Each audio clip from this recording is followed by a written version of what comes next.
Halo warganet, selamat datang kembali di channel Script Panda. Terima kasih banyak udah ngeluangin waktu buat mampir ke channel ini. Kali ini kita akan ngebahas sebuah film terbaru dari Joko Anwar yang mulai tayang tanggal 11 April 2024. Judulnya adalah Siksa Kubur. Kalau dari trailer dan poster filmnya punya tagline film yang nyebutin kalau Anda bakal percaya, gue pribadi punya satu kalimat yang cocok untuk mewakilin film ini. Nggak semua pertanyaan ada jawabannya, karena yang harus dilakukan adalah percaya. Dan percayalah, setiap perbuatan akan selalu ada konsekuensinya. Yes, film horor yang dikembangkan dari film pendek tahun 2012 dengan judul yang sama, kental banget nuansa psikologis dan religi dengan penggambaran yang menurut kita lebih masuk akal. Film ini akan bikin kalian merinding tanpa harus ngelihat terlalu banyak penampakan yang dijejelin seperti dalam film-film horor lokal kebanyakan. Dengan gaya slow burn yang tidak membosankan, tensi film ini akan membawa penasaran dan kengerian kita dari level yang paling rendah sampai dengan level yang nggak pernah dirasain sebelumnya. Seriusan deh, visual yang enak dilihat karena nggak melulu gelap, mimik casting yang bikin kita ikutan ngeri, dan pastinya tata suara yang benar-benar bikin kita ngerasa nggak nyaman dari awal tapi tetap dipaksa jadi penasaran. Ini semua akan bikin kalian anteng nonton film ini sampai kelar. Film ke-10 dari Joko Anwar ini menawarkan sesuatu yang berbeda. Seperti pelan tapi pasti, kita diajak ikut nyelam di dalam cerita yang dibangun dengan detail dan saling menguatkan. Sehingga semua elemen yang ada jadi kepake semua dan ikut ngedukung filmnya jadi makin bagus. Ada dua kata yang bisa menggambarkan keseluruhan plot film ini, yaitu trauma dan ambisi. Di mana di dalam Siksa Kubur ini, duet pemeran utama yaitu Adil yang diperankan oleh Reza Rahardian dan Sita yang diperankan oleh Faradina Mufti mengalami kejadian trauma yang sangat hebat ketika kecil sehingga mereka memiliki sebuah ambisi yang tidak biasa ketika mereka dewasa. Bisa dibilang, pengisi peran dalam film Siksa Kubur ini seperti langit malam bertabur bintang.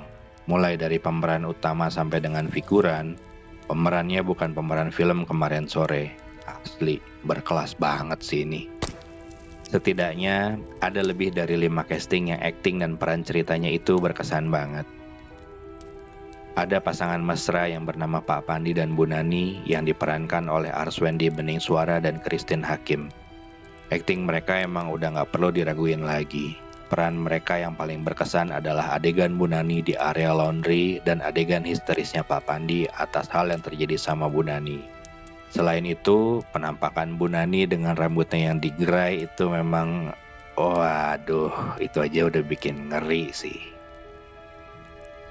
Selanjutnya, ada duet bocil Adil dan Sita yang diperankan oleh Muzaki Ramdan dan Widuri Putri. Ini bagian nyari castingnya emang jago banget sih. Karena selama film, kita bisa dibikin percaya bahwa Muzaki Ramdan ini adalah Reza Rahardian dan Widuri Putri ini adalah Faradina Mufti nantinya. Adegan mereka di sekitar area pesantren saat Sita berusaha nyelamatin Adil itu keren banget. Kerasa banget sih chemistry kakak beradik yang selalu saling menyelamatkan.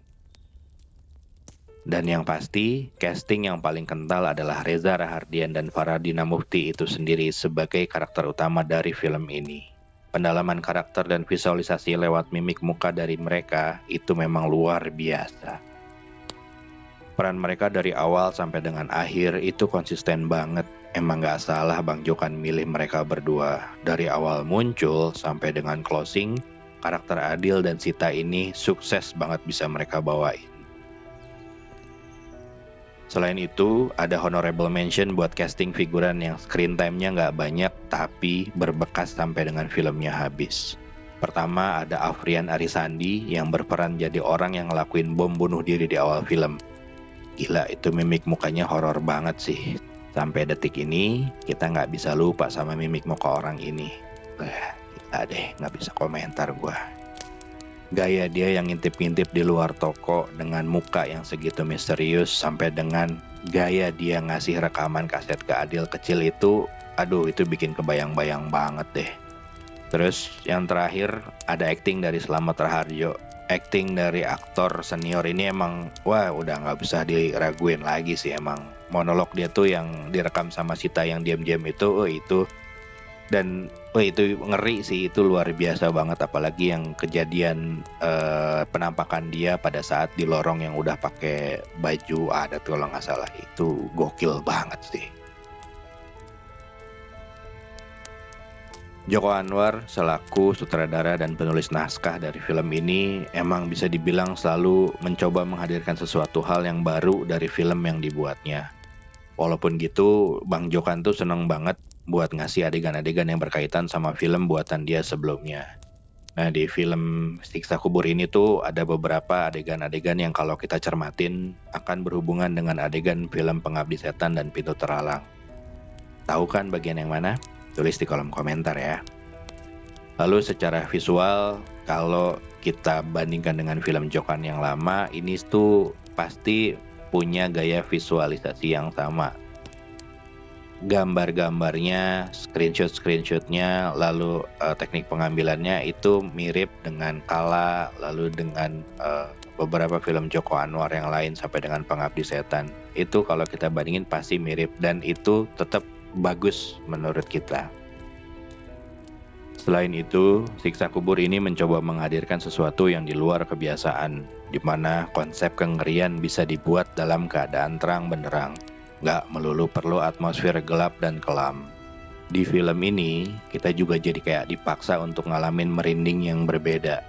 Bukan cuma melalui jump scare, tapi bisa dirasakan dari visual-visual menjurus yang kalau disimak, akan lebih bikin merinding tapi tetap bikin penasaran.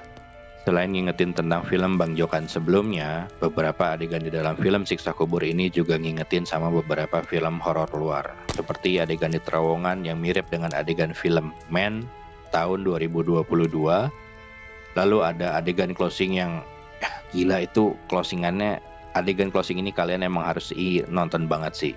Jadi adegan closing ini tuh kalau secara visual itu mirip dengan film found footage dari Spanyol, judulnya Rec, yang tahun penayangannya itu tahun 2007 kalau nggak salah. Dari segi tata suara, Siksa Kubur ini emang kompleks banget.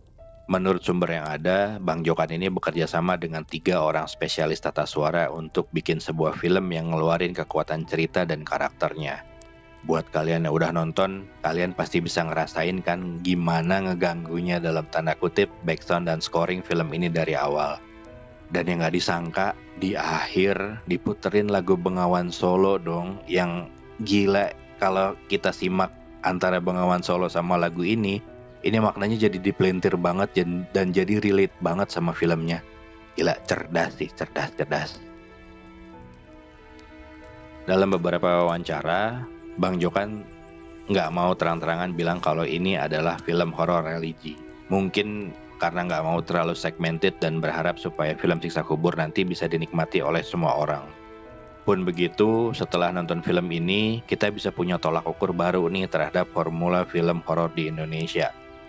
Sekaligus sebagai pengobat kebosanan dari tayangan-tayangan horor lokal sebelumnya yang terlalu mengumbar unsur religi, tapi ditayangkan dengan cara yang tidak baik.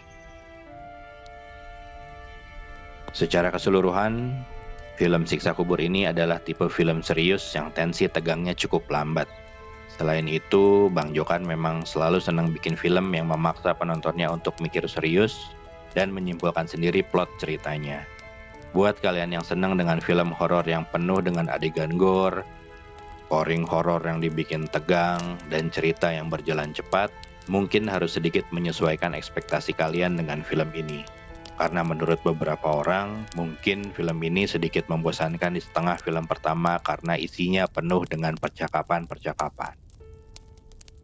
Sebagai angin segar untuk film horor lokal, Siksa Kubur ini bisa jadi pilihan bagus buat kalian. Pemeran-pemeran yang keren, visual shot yang bagus, tata suara yang luar biasa, ini bisa mengimbangi sisi cerita yang bergerak cukup lambat. Nggak heran, sampai dengan video ini dibuat, yang nonton udah lebih dari 1 juta penonton. Gimana menurut kalian? Kasih komen ya kalau ada yang punya pendapat lain. Oke lah kalau begitu, terima kasih buat kalian yang sudah nyempetin buat nyimak. Tolong kasih like kalau kalian suka dengan review ini, dan tulis di kolom komentar bagaimana film Siksa Kubur ini menurut kalian. Gue Mas Gas dari Skrip Panda, sampai ketemu di film selanjutnya. Adios amigos premios.